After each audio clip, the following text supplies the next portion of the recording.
I mentioned earlier, one thing I've felt pretty good about for the most part of this calendar year is our leaders, our upperclassmen, not just seniors, but some of the guys that have been on the field. They really have, I think, pushed this team forward maybe a little faster than we're used to.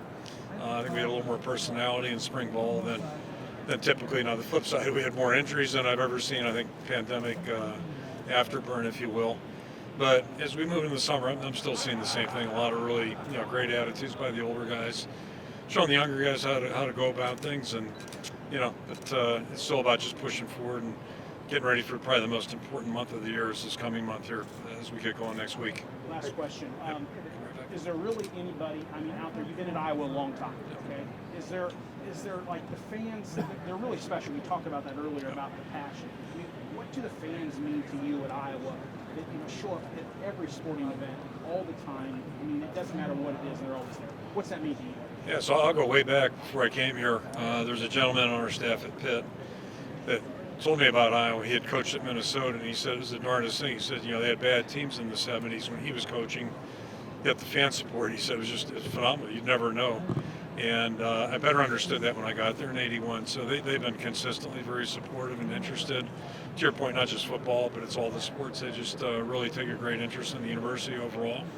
And it's unique because I grew up in a pro city, and now you're in a place where we are the pro team, if you will, of the state. So from a coaching standpoint, it just makes it a little bit more enjoyable, and very, very appreciative of that. Thank you. Hey, Coach, two questions. My first question for you is just I want to get your thoughts on the job Mike Lockton has done for the U.S. America. I think Mike's a tremendous coach, and does a great job. A lot of respect for him as a football coach when he's a coordinator. Caused us some headaches certainly, and then he's done a great job recruiting on top of that. And, I think they're putting together a really good football team from what I can tell. Glad we're not going back there for a while. It's not an easy trip for us, but Mike's an outstanding coach.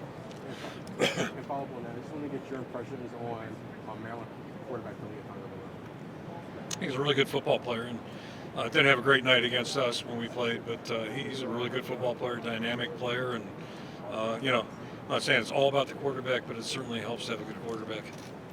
Kirk, how has the team embraced the challenge of trying to go back-to-back division this offseason? Yeah, we really don't talk about that. It's we flip the calendar in January, and more importantly, we flip our team. You lose a lot of guys, so really proud of what our guys did last year, and I'm proud of the guys on our team now that help make that a reality.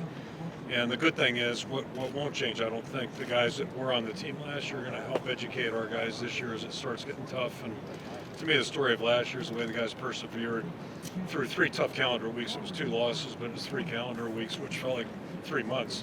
But the attitude and the way those guys kept pushing, that drove it home. But we lost some good players off that ball club, so we got some work to do there. But the whole idea is for all of us to get better, and hopefully, if we do that, we'll have a chance to be somewhere special in December. But I look out at our division right now; it's extremely competitive, all the way across. Going back to when you were hired, correct me if I'm wrong, with one of the 2 coaches you retained. Yep. Where do you kind of show you that made you want to retain him?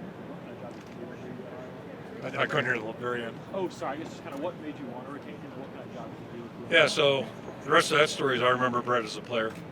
He was a senior in '92. I left in '89, so he was a walk-on defensive lineman. And, I knew him then. My oldest boy actually went back to camp somewhere in the '90s, somewhere in that decade, back to camp at Iowa. And, Brett kind of looked after him a little bit. So we had a little bit of a relationship prior to me coming back in December of '98. And, his history has shown, Brett's a really good football coach. I'm not the smartest guy in the world, but I think I did recognize that, he was a guy that was going to be really good on our staff. And it was great having him here for a couple years. Kirk, what was different about Michigan last year, having gone up against them compared to some of the other years you played against them? Yeah, we got to watch them during the course of the season, so it wasn't, just in December when we saw them. They were playing good football start to finish, and I think the approach offensively, just from one person's opinion, was clearly different than maybe it had been. I think they transformed their vision of what they're going to do offensively a little bit and got a little bit more committed to running the football. To me, that made them a very dangerous team. And then, they're very dynamic. They've got really good skilled players. They got good linemen, good running backs, good quarterbacks. So, we have that kind of balance, and you play good defense. That gives you an opportunity, and they certainly did a good job of those things. Kirk, your team comes to Columbus this season for the first time in a couple of years. You're the longest tenured head coach in the Big Ten, of course. This year it's the 100th anniversary of the construction of Ohio Stadium. Do you have any particular memories or moments or features in the stadium that you think of when you think of Ohio Stadium? Yeah, so we haven't had many good moments over there, quite frankly. Historically, I remember Marv Cook Chuck Hartley hit Marv Cook, and we won on a 4th and forever. And then Coach Bruce was dismissed, I think, shortly thereafter. I think that next Monday. So it's kind of a miracle play, if you would, back whatever year that would have been, 86, 7, I don't know. But yeah, I mean, it's a tough place to play. The stadium's tough. I did look it up one time. This is about 10 years ago. I looked it up. Unless you go back to pre-1900, chances are Ohio State's going to have a good team and good coaches. It's kind of been a tradition there. But that being said, we played them in a game where there were no offensive points. I believe that would have been 03 maybe, 02, 03 I think. We didn't have it so good against them 06, 07, but most of our games have been pretty good, and lost a tough overtime game in 09, basically for the Big Ten championship that year. Kirk, how would you? Sorry. So, I mean, it's a hard place, But I'm more worried about the guys on the field, but it's a tough environment too. That's what I was going to follow up with. Last season you didn't get to play against C.J. Stroud. What do you make of him watching him on film? Anything you've seen, what do you make of him going into this game? I mean, he's just an outstanding football player, and they've got a lot of players around him that are really good too. So, Coach Day's done a great job there. They've got an outstanding program, and try not to watch that Rose Bowl. I mean, intentionally, that just caused some bad nights of sleep. So.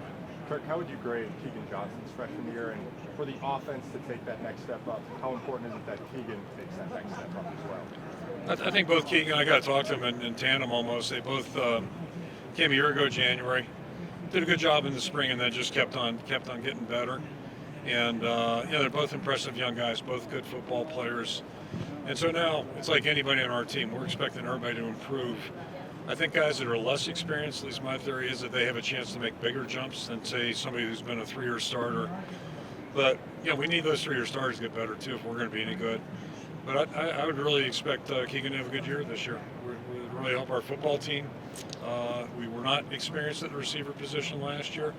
Hopefully we'll be a little further down the road this year, and that'll help our entire effort.